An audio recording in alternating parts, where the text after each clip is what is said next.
Welcome to Chapter 2, Assessing Risk and the Impact on Access Control. So our topics are going to be what concepts involved in the risk assessment and access control are, the difference between threats and vulnerabilities, and the value of how to value situation and the liability of risk impact in the assessment. So that's what we're looking at. So, learning objectives.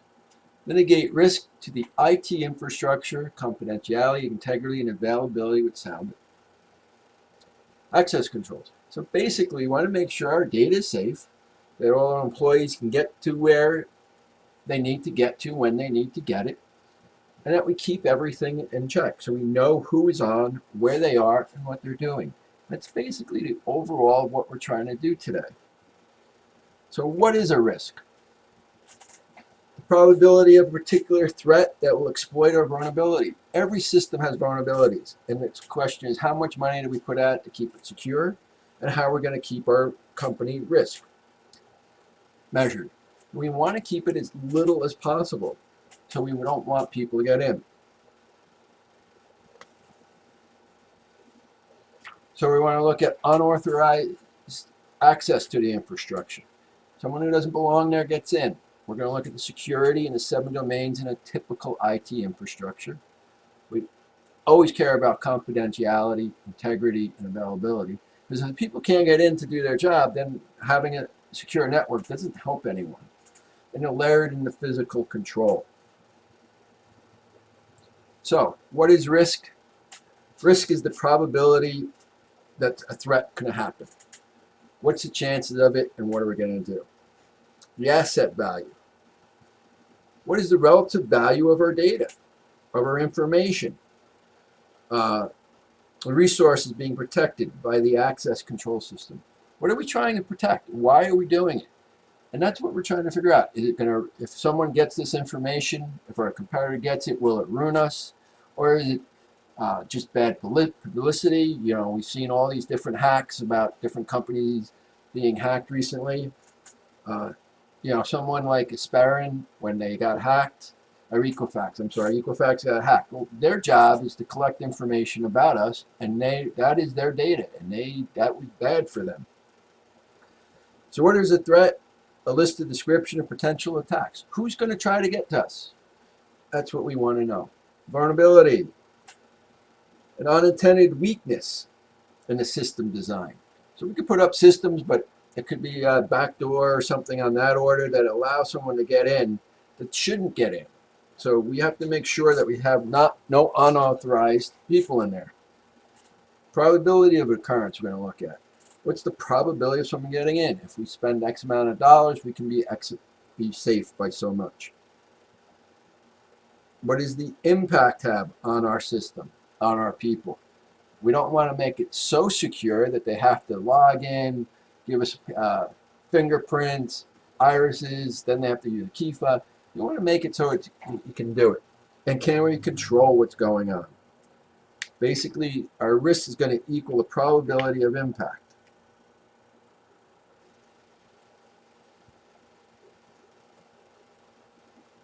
So, how do we determine risk assessment? Determine which risks exist in the environment and may occur in the future. So we know that just from reading the web and looking at information, there are certain risks out there, hence why we have virus protection. We want to measure that risk of someone trying to connect to us. Probability of occurrence and potential impact. So risk equals the probability times impact. So what's the downside? Many years ago, we were putting up a server, and we didn't put it up behind the firewall because we were still working on it. We put it up at the end of the day, and we said, oh, we'll just let it run. Well, next day we came in, it had a terabyte hard drive in it. It was full of movies. Someone had hacked in overnight because we didn't really protect it, and within 12 hours had put in movies that allowed other people to download them. So risk, it happens fast. Now, it didn't affect us because it was a new server. We tested it. We never did that again. But this is what happens. It happens fast. And we need to protect. What is that probability of it going to happen? So if you look down here, risk number one, low probability, low impact. So this means if someone gets in, it's not going to really affect us too much. And if it does come in, it's not going to affect us at all. So the chance of someone getting in like that is extremely low. But if you look at 4, and you can kind of see how this kind of just comes up like this. Here's a big impact. And here it's high probability. So this is an issue for us on what we need to present. So what kind of is that? Well, let's say we have there's an email going around. I worked at an international company. They were from Germany. They were several hours ahead of us. We'd come in the morning and they would have been attacked through emails. And we know, they could call us, but as soon as people in the U.S. started opening emails, we knew the attack was coming, and it was hard to prevent because people would just open their emails. The probability was extremely high we were going to get attacked. And the risk there was a lot of impact on it because it was deleting emails and stuff. So we had to make sure we shut down our email server. We had to go and clean stuff, but some people got in. But the probability was very high because it was within our company, just offshore. And eventually it was going to make it here. So we knew that was going to be high. Or something down here, Trojan horse or something like that effect, isn't going to have as much effect unless someone clicks on it. So these are some of the things that you need to look at. What's the possibility of risk and probability? So the difference between threats and vulnerabilities. So what is a threat, what's a vulnerability, and how to access them? Access control threats are not something that can be 100% eliminated. There's always going to be some threats there because new ones are constantly being made. There's hackers out there that are trying to get in no matter what. So we can't eliminate them 100%, but we can reduce them. And that's what we're trying to do, is figure out how to reduce them. So, password cracking. So guessing or deciphering passwords. So if you look in your books on the page 23, you can see if you have number of characters in the password. Most now mandatory have 8 letters in your password, and you can see it's going to take, and if it was upper and lowercase and numeric, 62 to the 8th power possible combinations. And what does that transfer into hacking or cracking it? 69.2 years. So by having having strong passwords is a good way to prevent it. There's a whole bunch of different things that you could put in there. We shouldn't use words. You should maybe spell out, have a sentence, take the first letter of each, put in something that means something to you. But the stronger the password, the harder it is to crack. Heightened access, the ability of an attacker to log into a system under one level of access and exploit a vulnerability to gain another.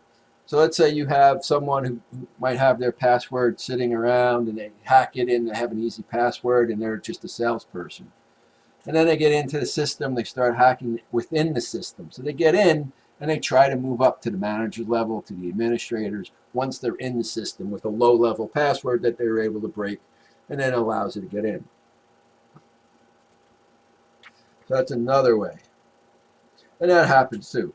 But probably the most common way is using manipulation, the social engineering, to convince authorized users to perform actions to divulge sending. And this is simple. They simply call up, hey, I'm Sal from the help desk. I need your login and password. We're having an issue. Because they can spoof where the number comes from. We're using PBX. So this is one way that social engineering has a big impact. We can't fight it with systems. We can't fight it with putting in, different applications in. This is they call up someone or they get the information from someone, and it's just simple like that. It's also phishing. They can say, hey, they can send out emails, and I get them all the time, whether at work or at home. Hey, your account's been hacked. Please click here to fill out. Well, you click there. It doesn't go to the hacked.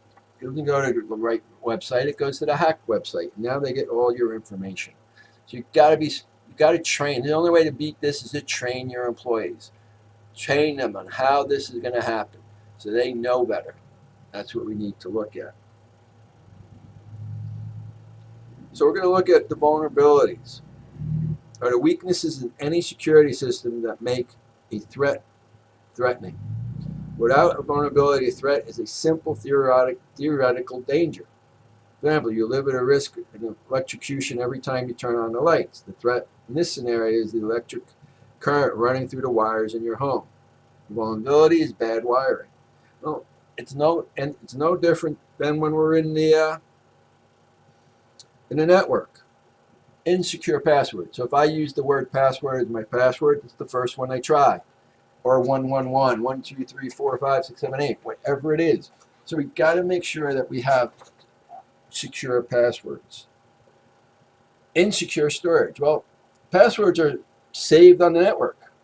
They're saved usually in a database. If we don't encrypt that database, then those passwords someone can get into all our passwords. So that is something that we need to make sure that our passwords, logins and passwords are encrypted so they can't be hacked. Insecure password hashes. The hashing is taking that information and converting it to a number. Usually hashing works pretty good, but because it's not reversible. And we covered that in another class. But hashing allows us to save that data. And that allows us to have that password that's saved. Insecure applications. So if you're someone might have too high of an application area. So in the applications, like if I'm just doing data entry, I don't need administrative rights. I need entry rights. So if someone sets me up wrong, then I'm going to have the wrong rights and I can do something that I shouldn't do. And that's another area that we need to look at. And then there's always the user. The user is the one key that we have the least amount of control over. We can set up how secure their password can be. We could set up storage. I can set up secure hashing. I can set up the application. But if the user doesn't follow proper policy and procedures, they can give everything away. So it's really coming down to we have to train users to understand how important the data is and what we need to do.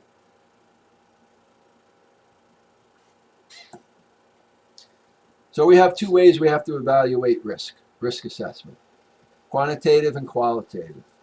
Quantitative involves a numerical data calculation, identify and rate the risks facing an organization. So what is the likelihood of us being it? We can quantify it. If we have 5 nodes out on a network and we know that the node's going to hit every 10 times or hour or whatever, we can put a number to that. And we can say, you know, if we have a firewall, how many times is it going to be attacked? There's numbers out there that we can use. Also qualitative, and that relies on experts' opinion. This means that there is no actual number, but we want to protect against it. That this quantitative is a subjective rating rather than a dollar amount. The result of the quantitative risk is generally subjective rating: high, medium, or low. Impact of security breach. Qualitative risk assessments take into account non-financial risks to the organization. For example, the customer's database just analyzed above might cost $50,000 to recreate, and what's it going to take to do that. So we also want to look at some other quantitative risks. The single loss expectancy. The cost incurred in a one loss incident. For example, single cost, someone attacked our database. Someone got our information. As we talked, the credit institution got hacked. They lost their data. What's it going to cost to rebuild trust? The ARO, the annual rate of occurrence, represents the number of times per year we can expect the compromise to occur. And the annualized loss expectancy, the total cost per year of threats under the assessment. So these are just the calculations that are 2 crucial data points: probability of occurrence and the value that we've assessed to it. The value of assessing being protected is the other crucial data. Cost of replacement. If we lose this, you know, what is it going to happen? Cost of attainment. What is it going to cost to get it back? The cost of impact. What is the organization would lose if the assets were unavailable? So these are some of the things that we got to look at when we're looking at our cost and risk assessment. Mitigation. How can we avoid it? At what cost does it come? What is the acceptance? What is the mitigation? How are we going to fix this? And the transference. These are the other areas we need to look at. So, consideration for designing a risk assessment. Consideration. Create risk assessment. This policy governs how risk assessment should be performed, both immediate and in the future. It also specifies the frequency, perform risk assessment, and the appropriateness for each risk. Define goals. What is this? Allows you to determine the success of the risk assessment. This will vary by organization, but might include things like reduce the number of significant virus incidents per year. Describe a consistent approach. Use the same approach or risk assessment model every time we do risk assessment.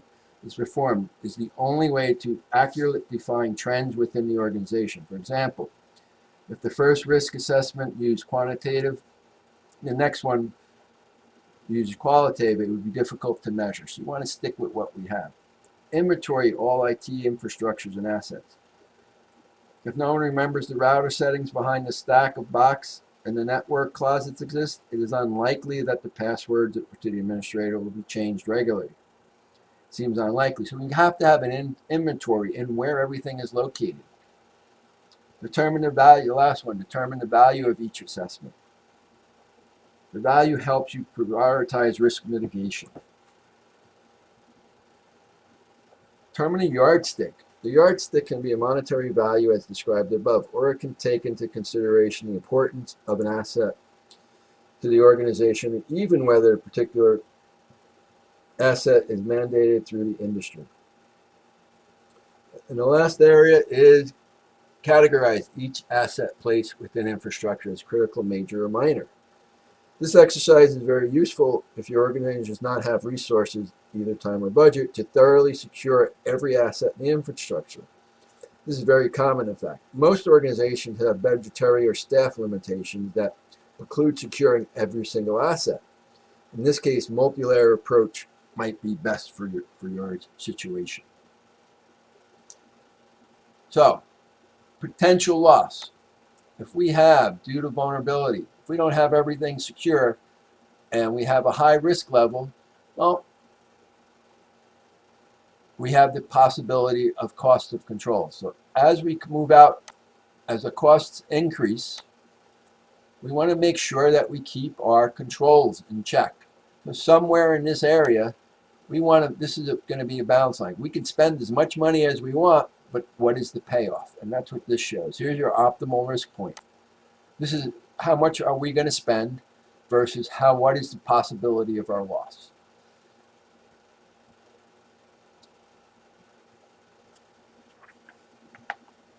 So here we go. What are access controls needed the most? Where are they? Here's our remote client on this side. And this is within our organization. This is the physical company we have in our building. So we have this information here. Notice we have a firewall right here. This is what protects us. Any outside sources have to get through the firewall. However, anything within this area is relatively secure. It's behind the firewall. But we still have to deal with, here's our LAN that allows us to separate this workstation from this workstation. This could be HR, this could be sales, this could be marketing. You want to keep them separate for internal issues. But from the outside, we want to make sure that this person up here, our remote set client, can come in and get to the area that they need. This is one of our vulnerabilities. How do we prevent them from being hacked from the outside? So this is some of the things we need to look at. And we usually use this multi-step process. Let me just take a look. So, a remote access is going to get in. They have to get through our firewall first. We authenticate it here, and we can send back the message.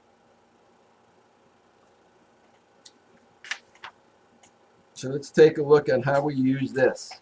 Here's our user domain. This is where our users live. We have our workstation. They log into a workstation.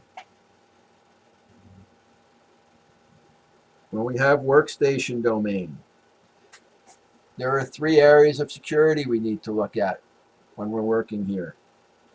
Virus scanning, operating system patching, and application level. So on the workstation, we have areas that we need to protect.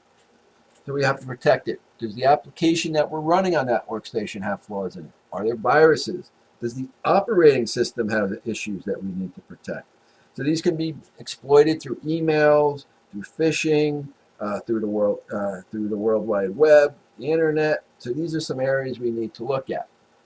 And the next area they're going to get into is the local area network. This is your office, where we are. It has our server. And it prevents us from going out. It keeps the workstation in this area. We have a hub that directs traffic. So what are we looking for here? Intrusion detection. Does this workstation have the correct credentials to get in? Intrusion detection system.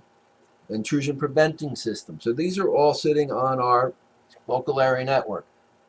So if our user gets into our workstation, then the workstation is on the LAN.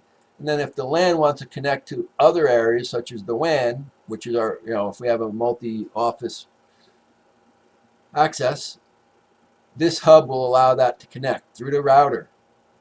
LAN to WAN. This allows us to get that information. In this domain, the firewall is the primary security lever. The firewall prevents unauthorized traffic from moving from one side of the firewall to the next. And as you can see, it prevents us. This router is directing traffic. So when someone from the LAN is trying to get out, the firewall prevent anything from coming back in also. So that's kind of how the LAN to LAN is work. And we have the WAN domain. And that is this. That's keeping this from getting out.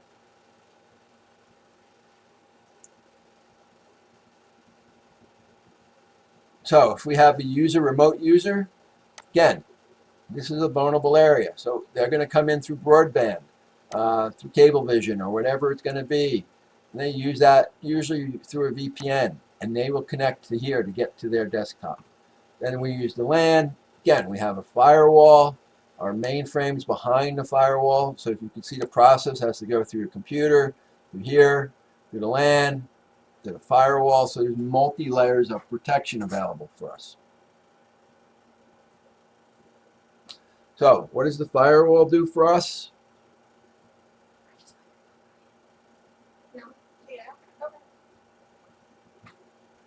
What is a firewall controlled network for us? External systems. So here's where all the people are outside our network. The firewall is our wall that protects us. They have to come through this in order to get it. We have all our internal systems, HR, sales, accounting, manufacturing, whatever's here. Everything sits on this side. The only way to get through it is through the firewall. So again, here's location 1. We have multiple locations. We have multiple vans. If you look van 1, van 2. If you look at this, how it's split up. So location 1, this might be accounting, accounts receivable, accounts payable could be in a completely different building. But they only have access to each other. Sales team is on building A, sales team on building B. You can't cross over into that. So this is another way the van works. Our remote wants to use a VPN, virtual private network. It encrypts all the data going through. So you have to have the right authentication. The firewall is what stops us. Anything from coming in. If they don't have the proper techniques, they can't get through the firewall. So what did we cover? Risks, threats, vulnerabilities of IT infrastructure, unauthorized access, security in the 7-layer domain, typically IT infrastructure, confidentiality, the 7-layer domains we have to worry about. And this, as we talked about, engineering, social engineering is a big part of giving up what we have to make sure that we train our employees so they can have what they have. Make sure that they have everything that is preventing us from getting out. That's it for Chapter 2.